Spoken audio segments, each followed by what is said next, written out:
3700 sinistrés issus de 450 familles en joie ici à Orudanga, site de recasement des sinistrés. On peut lire sur les différents visages la joie qui les anime en ce jour spécial de la distribution des dons du couple présidentiel Pauly-Chantal Biya. Pour les papas Biya, pour les mamans Chantal, pour les ministres, tout.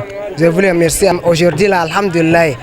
Alhamdulillah, j'ai trouvé pour quelque chose pour le manger, alhamdulillah, avec ma famille. Je suis très fière. Je ne sais pas ce que je vais dire au président d'État, mais sauf le Seigneur qui connaît ce qu'il va lui donner. Merci infiniment, que Dieu lui donne une longue vie de penser à nous encore. Je suis très fier de la part du président de la République. Je suis tellement fier. Ce n'était pas facile, mais actuellement quand même, on sait qu'avec son aide, on peut vivre maintenant tranquillement. Je remercie au papa Paul Biya. Donc, je vous remercie comme vous avez nous aidé là. Donc, que Dieu vous bénisse.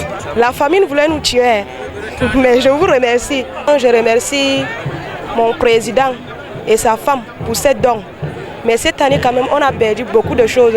Tel que moi, j'avais cultivé mon champ, mais c'est entré dans l'eau. Paula Tangandji, accompagné des autorités administratives locales, au rang desquelles le gouverneur de l'extrême nord, forces de défense et de sécurité, maire de Yagua, chef traditionnel, élite et l'ensemble des populations mobilisées sur le site. L'envoyé spécial du chef de l'État est satisfait de constater que du fait des pouvoirs publics, la situation est sous contrôle. Il est question ici de faire une évaluation plus précise de la situation et anticiper sur les catastrophes. Nous sommes ici parce que nous avons été dépêchés par le président de la République qui est très préoccupé par les inondations.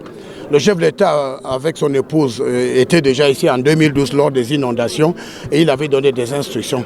Il nous a chargé de faire une évaluation des instructions et il a donné d'autres prescriptions, à savoir l'entretien régulier des digues existantes parce qu'il y en a qui ont des fissures. Le chef de l'État insistait sur l'anticipation, que nous devons désormais anticiper sur ces inondations qui sont devenues inévitables parce que nous parlons globalement du changement climatique. Il y a la variation de la météo également qui provoque les inondations.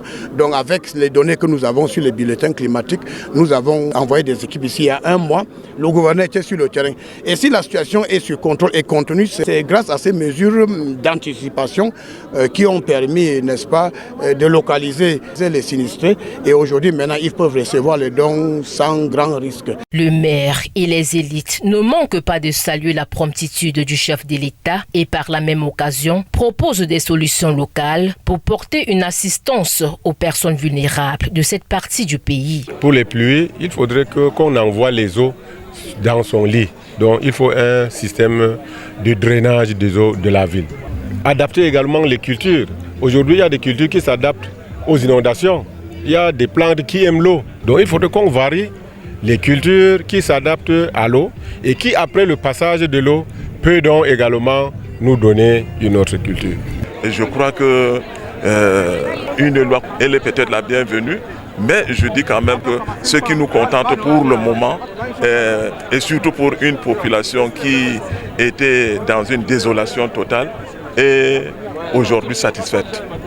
Et pour le moment, nous attendons donc l'implémentation et la réalisation des décisions fortes du chef de l'État. La remise du matériel s'achève ici sur une note de satisfaction, laissant les riverains dans un net sentiment de soulagement.